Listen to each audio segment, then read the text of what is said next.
देर तलक जिल्लते सिर पे ताज नहीं होता, गर्दिशो गम में कभी आवाज नहीं होता। काबिलियत चीर जाती है कलेजा पत्थर का, काबिलियत चीर जाती है कलेजा पत्थर का। काबिल कभी किसी शय का मोहताज नहीं होता, काबिल कभी किसी शय का मोहताज नहीं होता।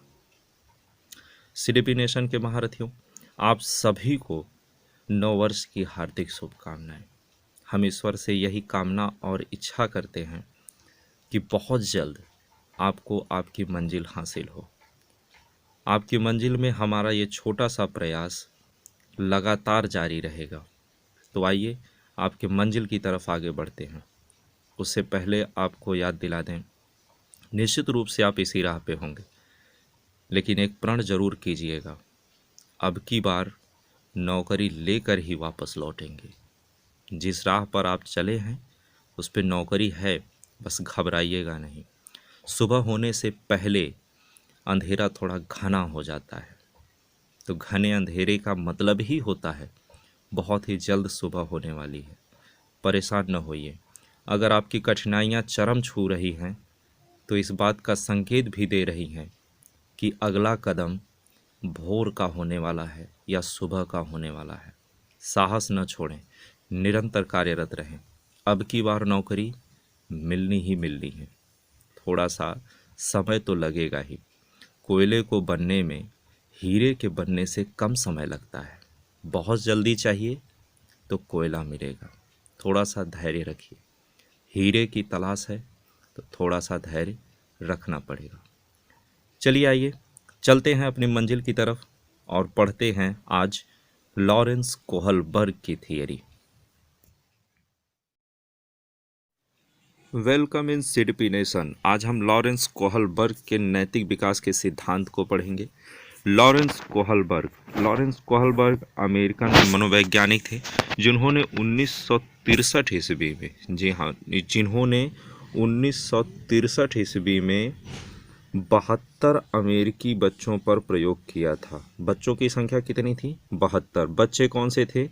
अमेरिकी लड़के थे। याद रखने वाली बात यह है कि ये सिर्फ और सिर्फ लड़के थे, इनमें लड़कियां शामिल नहीं थी। इनकी उम्र की बात करें तो इनकी उम्र थी 14 से लेकर 16 वर्ष तक।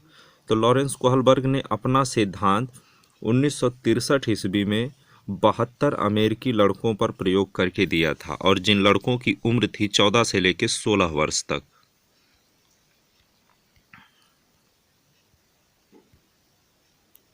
लॉरेंस कोहलबर्ग ने उन 72 बच्चों को कुछ कहानी सुनाई। उन कहानियों को सुनाने के बाद उन कहानियों से संबंधित उसने कुछ सवाल पूछे। सवाल ऐसे थे जिन्हें बच्चे या तो अपनी समझदारी से जवाब दे पाते थे या वो कंफ्यूज हो जाते थे। जो दुविधा वाले सवाल थे उन्हीं को, दुविधाजनक सवालों को लॉरेंस कोहलबर्ग ने डिलेमा का नाम दिया। उन कहानियों में से एक कहानी उसने सुनाई थी जो हाइंज पे बेस्ड थी, यानी एक हाइंज नाम के व्यक्ति पे सुनाई। तो जब बच्चे अपनी नैतिक या रीजनिंग पावर के आधार पे जवाब देने में सक्षम होते थे तो ऐसे जवाब को कहा गया नैतिक तर्कणा।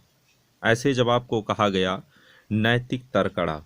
नैतिक तर्कणा, नैतिक तर्कणा क्या होती है? संज्ञानात्मक परिपक्वता के आधार पर, यानी बच्चा जितना जानता है उस जानकारी के आधार पे वह जो भी निर्णय लेता है वो कहलाता है उसका नैतिक तर्कणा। नैतिक तर्कणा क्या है? बच्चा जो भी जानता है उस जानकारी के आधार पर लिए गए उस बच्चे के नैतिक फैसले, या यूं आप कह सकते हैं कि पूर्व ज्ञान के आधार पर लिए गए फैसले। अब नैतिक दुविधा की बात करें तो हाइंज ने जो कोहलबर्ग ने जो कहानियां सुनाई थी उन कहानियों से संबंधित वो सवाल जो बच्चों को दुविधा में डाल दें। वैसे में एक कहानी सुनाई गई थी हाइंज की। जो हाइंज की कहानी कोहलबर्ग ने सुनाई वो क्या है वो देख लेते हैं। कोहलबर्ग ने सुनाया कि हाइंज एक व्यक्ति है जिसकी एक पत्नी होती है, और हाइंज की पत्नी को एक जानलेवा रोग हो जाता है। एक ऐसा रोग हो जाता है जिसका कोई इलाज नहीं था और हाइंज की पत्नी जल्द ही मर जाती। तो हाइंज ने अपनी पत्नी की दवा के लिए डॉक्टर के पास गया और डॉक्टर ने बताया कि इसका इलाज तो संभव हो सकता है, लेकिन वो दवा सिर्फ एक ही व्यक्ति के पास है। वो दवा किसके पास है? सिर्फ एक व्यक्ति के पास है। जब उस व्यक्ति को पता चला कि उसके पास एक ऐसी दवा है जिससे जानलेवा बीमारी का भी इलाज संभव है, तो उस व्यक्ति ने उस दवा का दाम कई गुना ज़्यादा बढ़ा दिया। उस व्यक्ति ने उस दवा का दाम कई गुना ज़्यादा बढ़ा दिया। हाइंज के पास इतने पैसे तो थे कि वो उस दवा के निर्धारित मूल्य को चुका सकता था। वो उस दवा के निर्धारित मूल्य को चुका सकता था, लेकिन हाइंज उस दवा को नहीं ले पाया। न ले पाने की वजह क्या थी कि दुकानदार द्वारा या उस व्यक्ति द्वारा जो उस दवा को बेच रहा था, उस दवा का दाम बहुत ज़्यादा बढ़ा देना। जब हाइंज उस दवा को नहीं ले पाता है, तब हाइंज उस दवा को जब नहीं ले पाता है, या यूं कह सकते हैं कि हाइंज के उस दवा के न ले पाने की स्थिति में कोहलबर्ग ने बच्चों से कुछ सवाल पूछे। जो कोहलबर्ग ने सवाल पूछे वो डिलेमा कहलाए, क्योंकि बच्चों के लिए बड़े दुविधा वाले सवाल वो थे कि क्या जवाब दें।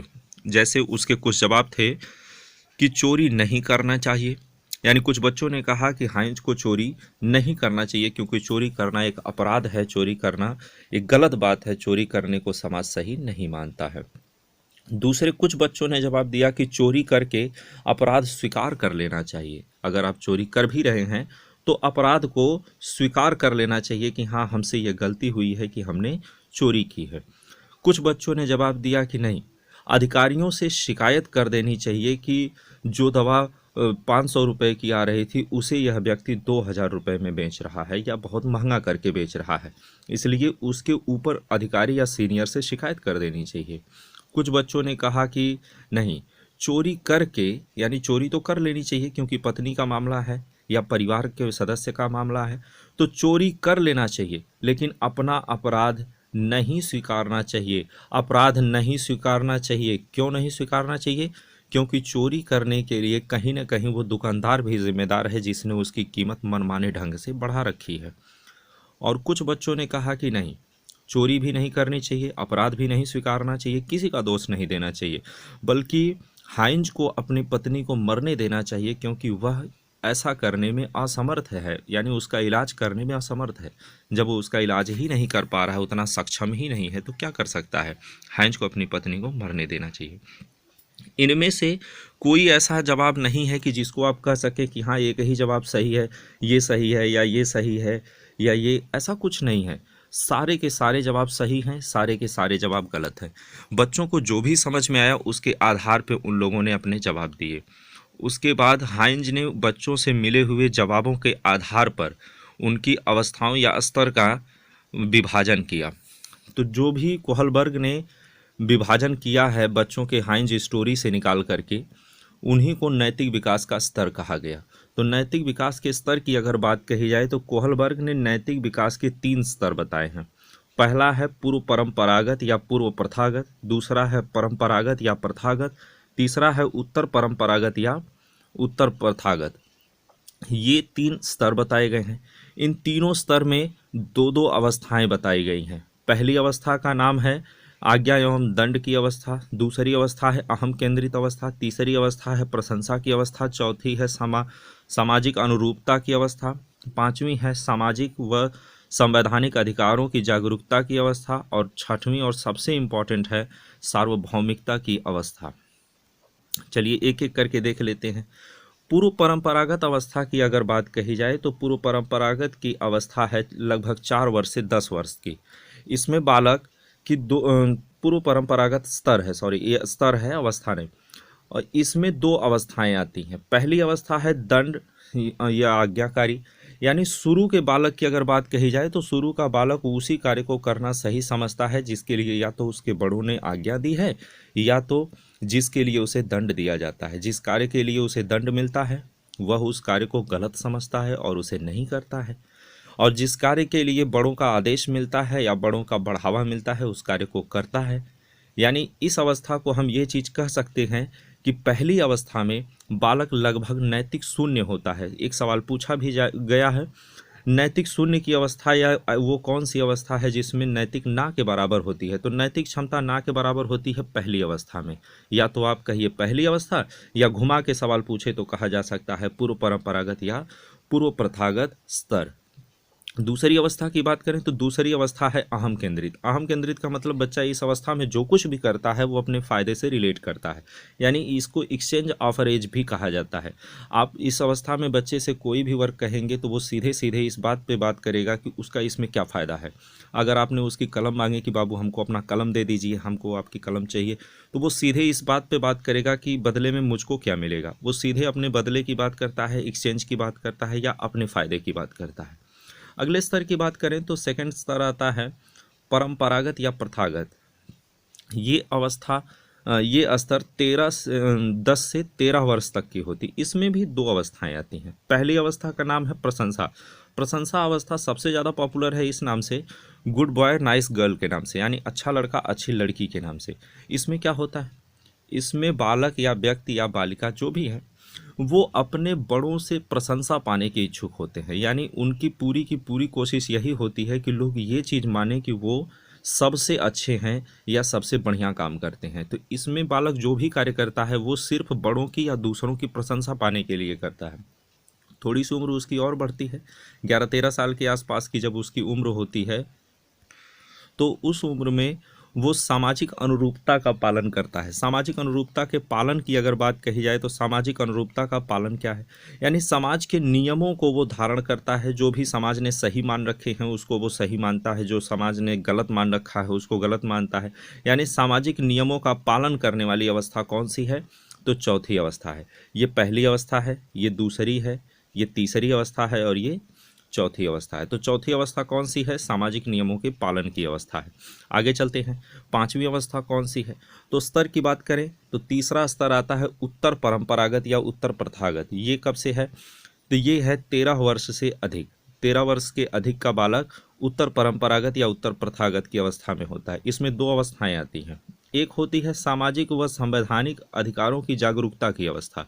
अच्छा, जागरूकता किसे कहते हैं, जागरूकता किसे कहते हैं, देखिए, अपने अधिकारों के बारे में जानना या अधिकारों का ज्ञान होना ही जागरूकता कहलाता है।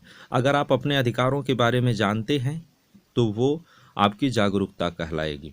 चलिए देख लेते हैं, पांचवी अवस्था कौन सी है, सामाजिक व संवैधानिक अधिकारों की जागरूकता की अवस्था। इस अवस्था में बालक न सिर्फ अपने अधिकारों बल्कि दूसरों के अधिकारों में भी हस्तक्षेप करने की क्षमता रखता है।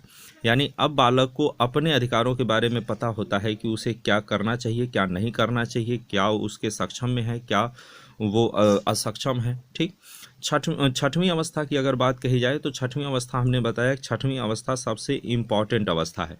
इम्पॉर्टेंट अवस्था क्यों है, क्योंकि ये सार्वभौमिकता की अवस्था है। सार्वभौमिकता की अवस्था का मतलब ये होता है कि इस अवस्था का व्यक्ति या बालक किसी एक की बात नहीं करता है बस, बल्कि इस अवस्था का व्यक्ति या बालक सबकी बात करता है। जैसे इसका सबसे बढ़िया उदाहरण है भगत सिंह जी। भगत सिंह जी ने जो भी काम किया वो सिर्फ अपने लिए नहीं किया, न तो उन्होंने किसी की आज्ञा या दंड का उनको भय था, बिल्कुल नहीं, न तो कोई एक्सचेंज ऑफर था कि हम फांसी पे लटकेंगे या हमारी जब शहादत हो जाएगी तो बदले में हमको क्या मिलेगा, ऐसा कुछ नहीं था। न ही उनको बड़ों को अच्छा बन के दिखाना था, न ही ऐसा कुछ समाज में रूल चल रहा था कि ऐसे समाज में चल रहा है कि सबको जो है फांसी पे झूलना है, ऐसा कुछ नहीं था। न ही उनको ये चीज़ था कि ये मेरा अधिकार है कि मैं फांसी पे झूलूंगा, ऐसा कुछ नहीं था। मेन चीज़ क्या है कि भगत सिंह जी को सार्वभौमिकता की अवस्था पे वो थे, यानी उनके दिमाग में ये चीज़ थी कि जो मैं कार्य कर रहा हूँ इससे सबका भला होने वाला है, सबके लिए ये अच्छा है। उन्होंने सिर्फ अपनी बात नहीं की थी। तो सबसे श्रेष्ठ अवस्था कौन सी होती है, सार्वभौमिकता की अवस्था होती है। चलिए अब कोहलबर्ग की थियरी से संबंधित कुछ क्वेश्चंस देख लेते हैं कैसे सवाल आते हैं और क्या पूछे जाते हैं। बहुत कठिन सवाल नहीं आते, बहुत आसान से सवाल आते हैं। बस एक हवा बना हुआ है, लोगों में डर बैठा हुआ है कि साइकोलॉजी है, कोहलबर्ग है, बहुत कठिन सवाल पूछे। कुछ नहीं कठिन होता है, सिर्फ अपने दिमाग को समझा के रखिए, बहुत आसान सवाल आते हैं, बड़ी आसानी से सॉल्व हो जाते हैं, एकदम आराम से। यकीन नहीं आता, चलिए देख लेते हैं। पहला सवाल देखिए क्या है, कोहलबर्ग का विकास सिद्धांत निम्न में से किससे संबंधित है। किससे संबंधित है? भाषा विकास से संबंधित है? नहीं, बिल्कुल नहीं। भाषा विकास से संबंधित किसका विकास आता है? भाषा विकास से संबंधित आता है नोम चॉम्स्की का। संज्ञानात्मक विकास से संबंधित है? नहीं। संज्ञानात्मक विकास से संबंधित क्यों नहीं है? क्योंकि संज्ञानात्मक विकास से संबंधित जीन पियाजे का आता है। तो क्या सामाजिक विकास से संबंधित है? नहीं। तो सामाजिक विकास से संबंधित किसका है? सामाजिक विकास से संबंधित एरिक एरिक्सन का आता है। आपने वो सिद्धांत पढ़ा होगा जिसका नाम है मनोसामाजिक विकास का सिद्धांत। तो मनोसामाजिक विकास का सिद्धांत एरिक एरिक्सन का है। किस टॉपिक से संबंधित है? सामाजिक विकास से। तो सामाजिक विकास से संबंधित एरिक एरिक्सन का आता है, अल्बर्ट बंडूरा का आता है। तो फिर कोहलबर्ग के सिद्धांत किससे संबंधित है? कोहलबर्ग के सिद्धांत का नाम ही है नैतिक विकास का सिद्धांत। तो कोहलबर्ग का सिद्धांत किससे संबंधित होगा? कोहलबर्ग का सिद्धांत नैतिक विकास से संबंधित होगा। किससे संबंधित होगा? नैतिक विकास से। तो इसका सही उत्तर क्या होगा? नैतिक विकास। चलिए अगले सवाल की तरफ चलते हैं और देखते हैं अगला सवाल क्या है। अगला सवाल कह रहा है कोहलबर्ग के अनुसार वह स्तर जिसमें बालक की नैतिकता दंड के भय से नियंत्रित रहती है। किससे नियंत्रित रहती है? दंड के भय से। यानी सीधी सी चीज है, दंड या भय से नियंत्रित रहती है। अभी हमने थोड़ी देर पहले पढ़ा पूर्व नैतिक अवस्था में दंड या आज्ञा व दंड पे आधारित। तो इसका सही उत्तर क्या हो जाएगा? पूर्व नैतिक अवस्था। इसका सही उत्तर क्या होगा? पूर्व नैतिक अवस्था। चलिए अगले सवाल की तरफ चलते हैं। अगला सवाल क्या कह रहा है देख लेते हैं। अगला सवाल कह रहा है कोहलबर्ग के सिद्धांत की प्रमुख आलोचना क्या है? क्या पूछ रहा है? प्रमुख आलोचना। तो प्रमुख आलोचना क्या है? कोहलबर्ग ने बिना किसी अनुभूतिक मूलक आधार के सिद्धांत प्रस्तुत किए। क्या यह सही जवाब है? बिल्कुल नहीं। उनके आधार अनुभूतिक थे। बच्चों से उन्होंने सवाल पूछे और बच्चों ने जो भी जवाब दिए वो अपने अनुभव के आधार पर दिए, यानी ये जवाब सही होता। ये आलोचना की कोई टॉपिक नहीं है। अगले की बात करें, कोहलबर्ग ने नैतिक विकास की स्पष्ट अवस्थाओं का उल्लेख नहीं किया। क्या दिया है? स्पष्ट अवस्थाओं का उल्लेख नहीं किया। गलत बात है। कोहलबर्ग ने स्पष्ट रूप से 6 अवस्थाएं बताई हैं और उन 6 अवस्थाओं को स्पष्ट रूप से बताया है। तो ये आलोचना का विषय नहीं है, क्योंकि इसने कहा कि स्पष्ट अवस्थाओं का उल्लेख नहीं किया गया। तो दूसरा जवाब भी नहीं हो सकता। तीसरे को देखते हैं। कोहलबर्ग ने प्रस्ताव दिया कि नैतिक तार्किकता विकासात्मक है। बिल्कुल नहीं। नैतिक विकासात्मक है। देखिए ये जवाब नहीं होगा, ये सही है। कोहलबर्ग ने प्रस्ताव दिया कि नैतिक तार्किकता विकासात्मक है, यानी जैसे जैसे बालक का विकास होगा वैसे वैसे उसकी नैतिक तर्कड़ा या नैतिक तर्क करने की क्षमता भी विकसित होगी। तो ये भी सही बात है, ये जवाब नहीं हो सकता। एक ही बचता है। बहरहाल देख लेते हैं क्या है। कोहलबर्ग ने पुरुषों एवं महिलाओं की नैतिक तार्किकता में सांस्कृतिक विभिन्नताओं को महत्व नहीं दिया है। बात तो सही है कि इन्होंने सांस्कृतिक को महत्व नहीं दिया है। ये आलोचना का विषय बनेगा। इसका सही उत्तर डी होगा। आलोचना का विषय क्यों बनेगा? क्योंकि किसी भी व्यक्ति के विकास पर उसकी संस्कृति का प्रभाव पड़ता है। ये चीज़ वाइगोत्स्की ने सीधे सीधे कही कि किसी भी व्यक्ति का विकास भाषा, संस्कृति और सामाजिक अंतःक्रिया के सम्मिलित रूप से होता है, जबकि कोहलबर्ग ने संस्कृत को कोई महत्व नहीं दिया है। तो जब कोहलबर्ग ने संस्कृत को कोई महत्व नहीं दिया है तो ये टॉपिक कोहलबर्ग के सिद्धांत की आलोचना का विषय बनेगा। इसका सही उत्तर होगा डी। चलिए अगले सवाल की तरफ चलते हैं, देखते हैं अगला सवाल क्या कह रहा है। अगला सवाल कह रहा है कि किसी बच्चे का दिया गया विशिष्ट उत्तर कोहलबर्ग के नैतिक तर्क के सोपान की विषय वस्तु के किस सोपान के अंतर्गत आएगा? देखिए किसी बच्चे का दिया गया विशिष्ट उत्तर, क्या दिया जा रहा है? विशिष्ट उत्तर कोहलबर्ग के नैतिक तर्क के सोपान की विषय वस्तु के किस सोपान के अंतर्गत आएगा? सोपान की बात कर रहा है। चलिए देख लेते हैं, पहले सवाल पढ़ते हैं।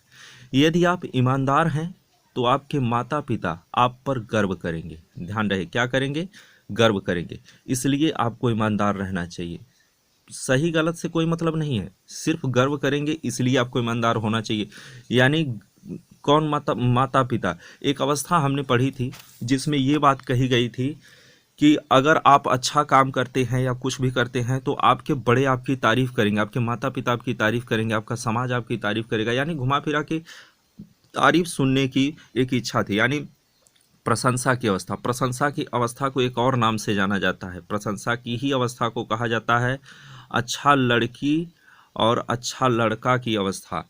ठीक, हमने बताया था good boy and nice girl, अच्छा लड़का अच्छी लड़की की अवस्था, बस उसी बात को थोड़ा सा घुमा दिया, लिखा है अच्छी लड़की अच्छा लड़का अनुकूलन की अवस्था। तो इसका सही उत्तर क्या हो जाएगा? सी। ये सी उत्तर इसलिए होगा क्योंकि आप पूरे सवाल को पढ़ के देख लीजिए, इस पूरे सवाल में ये चीज़ बिल्कुल स्पष्ट रूप से है कि बालक या व्यक्ति अपने माता पिता या अभिभावक या दूसरों की प्रशंसा की इच्छा रखता है कि वो लोग उसकी तारीफ करेंगे।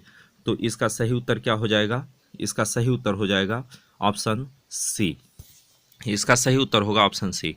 अगर आप हमारे चैनल पे अभी नए हैं तो अभी हमारे चैनल को सब्सक्राइब कर लीजिए, ज़्यादा से ज़्यादा इसको शेयर करिए, लाइक करिए, इसको फॉलो करिए। आपके जो भी डाउट्स होते हैं उसे कमेंट करिए, हम उसका जवाब यथाशीघ्र देने का पूरा प्रयास करेंगे।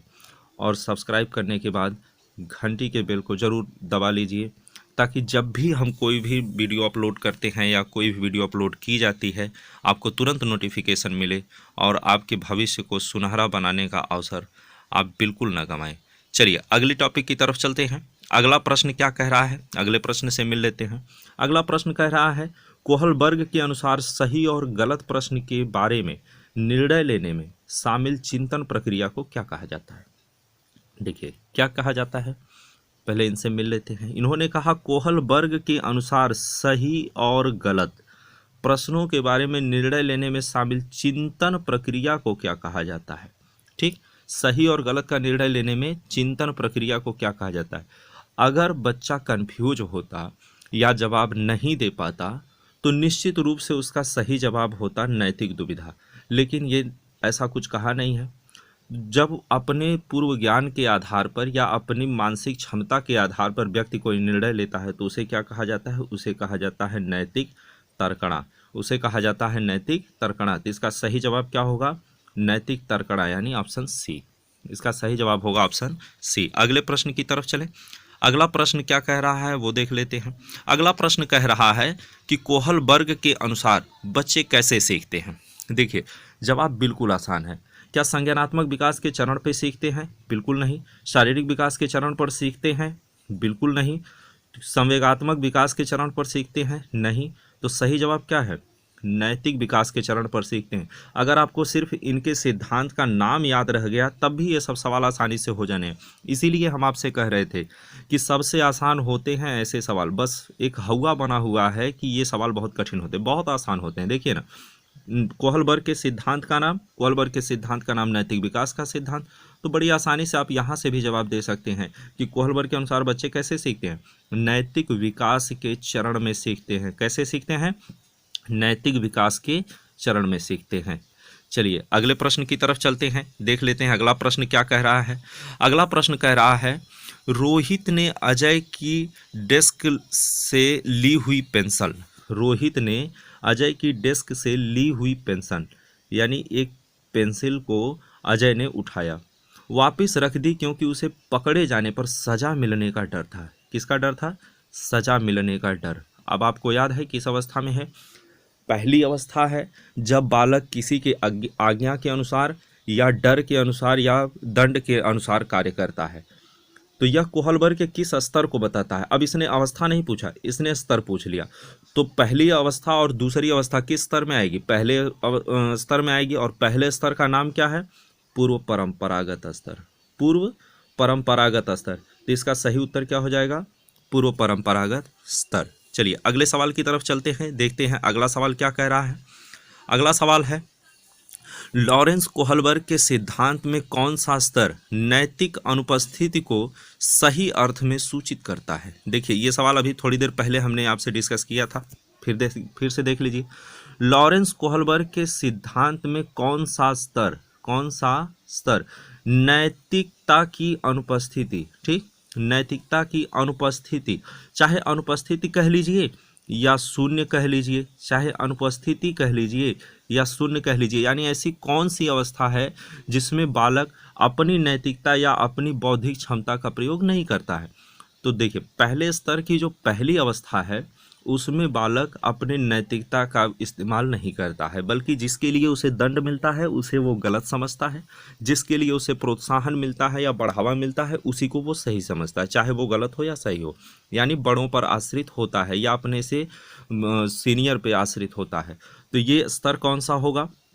ये स्तर होगा पहला। इसका सही जवाब क्या होगा? कोहलबर्ग के सिद्धांत के अनुसार कौन सा स्तर नैतिकता की अनुपस्थिति को सही अर्थ में सूचित करता है? तो नैतिकता की अनुपस्थिति होती है पहले स्तर में, क्योंकि पहले स्तर में दो अवस्थाएं आती हैं और सबसे पहली अवस्था नैतिक अनुपस्थिति को दर्शाता है। ये सवाल आपसे पूछा जा चुका है। अब हो सकता है कि वो घुमाए और अब की बार पूछे जाने वाले सवालों में वो स्तर को न पूछ के अवस्था को पूछे, यहाँ अनुपस्थित की जगह शून्य लगाए या कोई भी शब्द वो फेरबदल करेगा, लेकिन सवाल ऐसे ही आएंगे घुमा फिरा के। आई होप आपको ये सेशन अच्छा लगा होगा। आपका कोई भी डाउट होगा, कोई भी ऐसी टॉपिक होगी जो आपको समझ में नहीं आई होगी या कंफ्यूज की होगी, तो आप उसे ज़रूर शेयर करिएगा, उसे कमेंट करिएगा। हम उस पर बहुत जल्द वीडियो बनाने के लिए कोशिश करेंगे। हम उम्मीद करते हैं कि आप अगर हमारे साथ जुड़े हुए हैं, सीडीपी नेशन परिवार के साथ जुड़े हुए हैं, तो आपका प्रथम स्थान तो आना ही आना है। ठीक, किसी भी तरह का कोई भी संशय हो, हम यहाँ पर हैं, आप हैं, सब मिल करके इसको सॉल्व करेंगे और बहुत जल्द आपके पास आपकी नौकरी होगी, बहुत जल्द आपके सपने साकार होंगे और बहुत जल्द आप भी एक सरकारी अध्यापक होंगे। वीडियो देखने के लिए आप सबका तहे दिल से धन्यवाद।